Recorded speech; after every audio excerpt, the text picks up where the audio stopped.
L'opinion sur la pertinence de porter des tenues identiques ou similaires diverge. Pour certains, c'est une douce démonstration d'amour, pour d'autres, quelque chose d'étrange et d'incompréhensible. Cependant, cette pratique est assez répandue parmi les couples amoureux en Corée du Sud.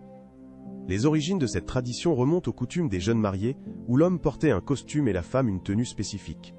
Ces tenues soulignaient leur union. Avec le temps, la coutume s'est transformée, et désormais les couples de tous âges préfèrent s'habiller de manière assortie, exprimant leurs sentiments et leur statut relationnel. En Corée, une attention particulière est accordée à l'apparence, surtout chez les jeunes. La mode joue un rôle clé, renforçant l'importance de l'image et stimulant les stratégies marketing pour la jeune génération. Comment percevez-vous cette mode ? Souhaiteriez-vous assortir votre garde-robe avec votre moitié, pour ainsi démontrer votre lien mutuel ? Se promener dans des quartiers comme Gangnam ou Haeun ressemble à un défilé de mode dans un magazine tendance. Préparez-vous à plonger dans le monde de la chirurgie esthétique. Ici, la quête de la perfection atteint un nouveau niveau. La Corée du Sud est devenue le centre de la chirurgie plastique et de la beauté. La patate douce n'est pas seulement un aliment, c'est un véritable phénomène national. En hiver, des vendeurs ambulants proposent de la patate douce préparée selon différentes recettes. Contrairement à d'autres pays où la patate douce se trouve uniquement dans les accompagnements, les hot dogs ou la cuisine de rue, en Corée, ce tubercule s'est infiltré dans toutes les sphères culinaires. Des desserts et yaourts au latte, gâteaux, pizzas, nouilles et snacks variés. Chaque jour voit apparaître une nouvelle façon d'intégrer la patate douce au menu. Au-delà de sa saveur traditionnelle, la patate douce est valorisée comme un super aliment pour ses bienfaits sur l'organisme, ce qui accroît encore sa popularité. Donc, si vous vous trouvez en Corée, ne soyez pas surpris de voir de la patate douce au menu ou en vitrine presque partout. Les toilettes publiques en Corée du Sud sont omniprésentes et sont devenues une expérience en elles-mêmes. Ces établissements modernes et impeccablement propres suscitent étonnement et admiration chez les visiteurs et font partie intégrante de la vie quotidienne. Les toilettes technologiques fièrement équipées en Corée du Sud rappellent les modèles japonais, mais avec une touche coréenne unique. Elles ne se contentent pas de fonctionner, elles transforment la visite en un mini-spectacle. Les toilettes offrent un rinçage automatique, une désodorisation, un chauffage des sièges et des réglages personnalisés de la fréquence. Le passage du froid au confort est tout simplement magique, le siège devient agréable et chaud. Les modèles avancés sont équipés de nombreux boutons, ce qui peut dérouter les débutants. Les fonctions varient. Les jets oscillants élèvent la visite aux toilettes à un nouveau niveau de confort et d'hygiène. Les touristes restent plus longtemps, explorant les possibilités de ces toilettes. Visiter la Corée du Sud changera votre perception du confort aux toilettes, en faisant un vrai plaisir. Il y a quelques années, les flash mobs ont envahi les trains, centres commerciaux et lieux publics de Corée du Sud, impressionnants par leur synchronisation et l'énergie des numéros de danse. Contrairement à d'autres pays où la mode des flash mobs s'est estompée, en Corée du Sud elle reste une tradition vivante, unissant les gens et remplissant l'espace d'énergie. Les amis dansent sur leurs morceaux préférés, et les spectacles spontanés dans les gares sont devenus une forme unique d'expression artistique et un moyen de rassemblement. Les chorégraphies cultes des artistes coréens inspirent des milliers de personnes à participer aux flash mobs, les transformant en phénomènes culturels de masse. Si vous vous trouvez en Corée du Sud, soyez prêts à des manifestations inattendues de talent et de travail d'équipe à tout moment. C'est un pays d'opportunités étonnantes. La journée scolaire des élèves en Corée du Sud peut être véritablement surchargée. Les lycéens étudient parfois jusqu'à 16 heures par jour, ne dormant que 4 à 5 heures la nuit. Comment cela se fait-il ? L'emploi du temps officiel commence vers 8 heures du matin et se termine à 16h30, mais ce n'est que le début de la journée scolaire. Après les cours, les élèves assistent à des activités supplémentaires, des clubs et des cours privés, connus sous le nom de Gae-ne Privia.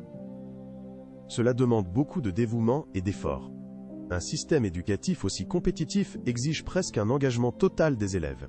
La forte pression des parents et de la société laisse peu de temps pour se reposer. Chaque minute de la journée est consacrée à l'étude et au développement des compétences. Cette approche a apporté à la Corée du Sud des résultats impressionnants aux examens internationaux. Mais cela suscite également de sérieuses inquiétudes quant aux effets du manque de sommeil et du stress sur la santé des jeunes dans le pays. L'éthique de travail en Corée du Sud se caractérise par une culture de travail intense, où des heures supplémentaires sont souvent attendues. Officiellement, la journée de travail est de 8 heures et la semaine de travail de 40 heures, mais les efforts supplémentaires sont très appréciés. Travailler au-delà des heures prévues est considéré comme une vertu, et les employés sont souvent attendus à faire plus que ce que leur contrat exige. Cette tendance est similaire aux approches dans d'autres pays, avec des traditions de travail strictes, où l'éthique du travail est également très rigoureuse. Au Japon, il existe des lois protégeant les droits des travailleurs, mais il est officieusement attendu de passer autant de temps que possible au travail. Cette attitude se forme dès les années scolaires. Les enfants et les adolescents remplissent chaque moment libre avec des devoirs et des cours supplémentaires, ce qui établit l'habitude d'une occupation constante dès le plus jeune âge. En Corée du Sud, le succès et le dévouement au travail sont considérés comme des valeurs principales, suscitant à la fois respect et pression pour atteindre des normes élevées. Bien que cela puisse ne pas sembler être une innovation impressionnante, les arrêts de bus interactifs à Séoul montrent comment la technologie s'intègre dans la vie urbaine. Ces arrêts ont été installés en 2015, à une époque où les écrans tactiles étaient rares, fournissant des informations actualisées sur les itinéraires et les services. Aujourd'hui, alors que presque tout le monde possède un smartphone avec ses fonctions, ces dispositifs paraissent obsolètes, mais à leur époque, ils étaient une véritable nouveauté. Cette innovation démontrait comment les villes peuvent évoluer et faciliter la vie quotidienne de leurs habitants, illustrant le progrès rapide des technologies. Raban est une salle de karaoké devenue une partie importante de la culture coréenne, largement répandue dans tout le pays et populaire auprès de différentes générations. Ces établissements sont loués à l'heure, ce qui élimine le besoin de réservation préalable, on peut simplement entrer et commencer à chanter à tout moment. Bien sûr, le désir de chanter et de montrer ses capacités vocales est la principale motivation pour fréquenter ces salles de karaoké en Corée. Les capacités jouent un rôle important, mais souvent c'est l'alcool qui aide à déclencher cet élan. Les rabans diffèrent en confort et en intérieur, les prix varient de 5 à 25 $. Selon le niveau de l'établissement et l'ambiance, certaines salles sont simplement aménagées, d'autres offrent une décoration luxueuse avec des détails raffinés et même de la glace gratuite. Le coût dépend aussi de l'heure. Généralement, les salles sont moins chères en journée qu'en soirée. En plus de nombreuses chansons en coréen, il y a des hits populaires en anglais. On peut trouver des chansons des années 70, 80 et 90. L'essentiel en visitant un raban est de se recharger en énergie, respecter l'ordre du micro et prendre du plaisir. Bien que les Coréens soient fiers de leur propreté, il est difficile de trouver des poubelles dans les rues, surtout dans les métropoles comme Séoul. Cela est lié à la politique municipale. Des milliers de poubelles ont été retirées des rues pour empêcher le dépôt d'ordures ménagères et réduire les coûts de collecte. Comment les habitants gèrent-ils alors leurs déchets ? Les normes sociales et l'engagement général envers la propreté imposent que chacun conserve ses déchets jusqu'à un lieu approprié d'élimination, à la maison ou dans des points spéciaux. Bien que des poubelles existent encore, elles se trouvent uniquement à certains endroits, ce qui exige des habitants responsabilité et discipline. Dans les stations de métro et les magasins, des systèmes de collecte des déchets sont souvent installés. Si vous êtes en dehors de ces zones, il faudra porter vos déchets plusieurs heures, voire plusieurs jours. Le barbecue coréen n'est pas seulement un repas, mais une véritable fête des saveurs. Le processus de préparation fait partie du plaisir du repas.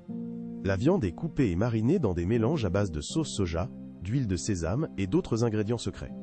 Ensuite, elle est cuite sur un grill intégré à la table. En plus du plat principal, le barbecue coréen est servi avec de nombreux accompagnements. Kimchi, riz, légumes et amuse-gueule traditionnels.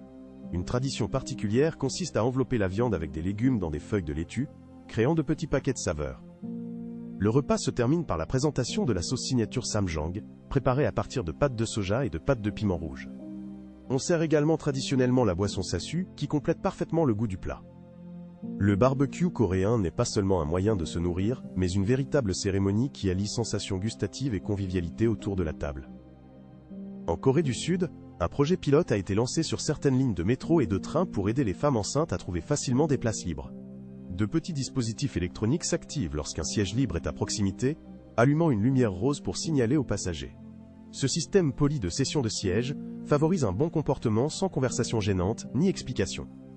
L'expérience a été menée sur des itinéraires spécifiques pour éliminer les doutes lors de l'offre d'une place. Cette initiative reflète le souci de la société sud-coréenne pour le bien-être des passagers. Le Nouvel An lunaire en Corée du Sud est célébré avec des rituels et des traditions particulières, préservant le patrimoine culturel et les valeurs familiales pendant les fêtes. Une des traditions est le port du hanbok, un costume en 2 parties en coton ou en soie avec une fine broderie, autrefois porté aussi bien par les hommes que par les femmes. Avec le temps, la jeune génération préfère des façons modernes de célébrer, mais les passionnés continuent de préserver cette tradition pour soutenir le patrimoine culturel. Le hanbok a longtemps été une source importante de revenus pour les tailleurs locaux. Cependant, la baisse d'intérêt pour les vêtements traditionnels reflète un éloignement des anciennes coutumes. Manger du poulpe vivant ou sanakji suscite intérêt et débat en Corée du Sud. Ce mets délicat est populaire parmi les locaux et les touristes audacieux. Les tentacules du poulpe continuent de bouger après la capture, il est donc important de bien mâcher pour éviter que les ventouses ne s'accrochent à la gorge. Des cas de problèmes liés à cette pratique sont connus, il ne faut donc pas la prendre à la légère. Pour réduire les risques, les cuisiniers enlèvent généralement le mucus du poulpe et le coupent en petits morceaux avant de le servir. Cependant, cela n'élimine pas complètement la sensation étrange de manger un animal en mouvement. Au-delà du danger potentiel, cette expérience culinaire soulève des questions morales liées à la vie et à la souffrance des créatures marines. Beaucoup considèrent la consommation de poulpe vivant comme cruelle, tandis que d'autres y voient un moyen de tester la fraîcheur des fruits de mer et de faire preuve de courage gastronomique. Quel est votre avis à ce sujet? Oseriez-vous essayer la luge ou préféreriez-vous que la nourriture soit servie entièrement préparée et immobile? Cette question sur les préférences gastronomiques suscite beaucoup de débats. En Corée du Sud, les jjimjilbang ne sont pas de simples saunas, mais de véritables complexes de bien-être où l'on peut se détendre et se ressourcer dans une atmosphère confortable et relaxante. Bien que le mot « sauna » puisse évoquer des traditions européennes, les jjimjilbang sud-coréens comprennent des piscines d'eau chaude et froide, divers types de saunas, des salles de massage et des zones de relaxation.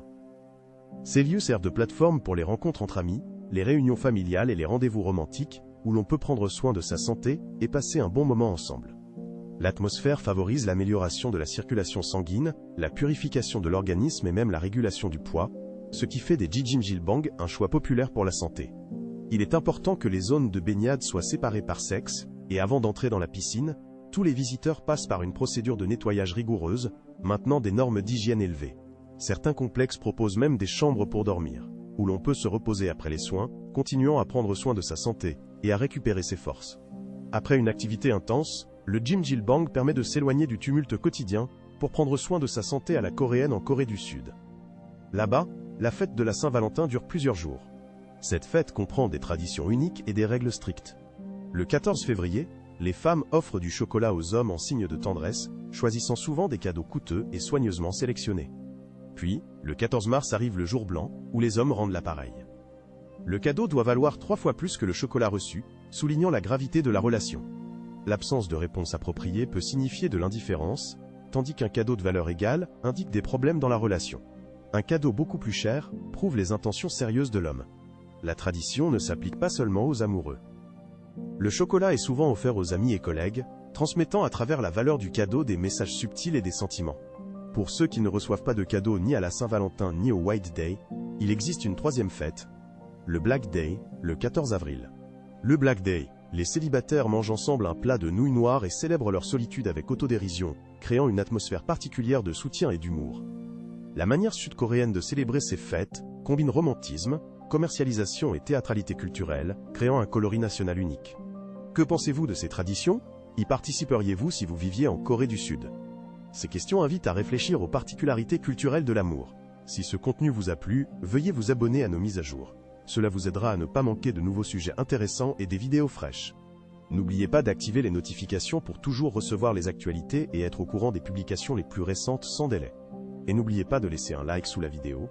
Cela nous aide beaucoup à continuer à créer du contenu de qualité et intéressant spécialement pour vous.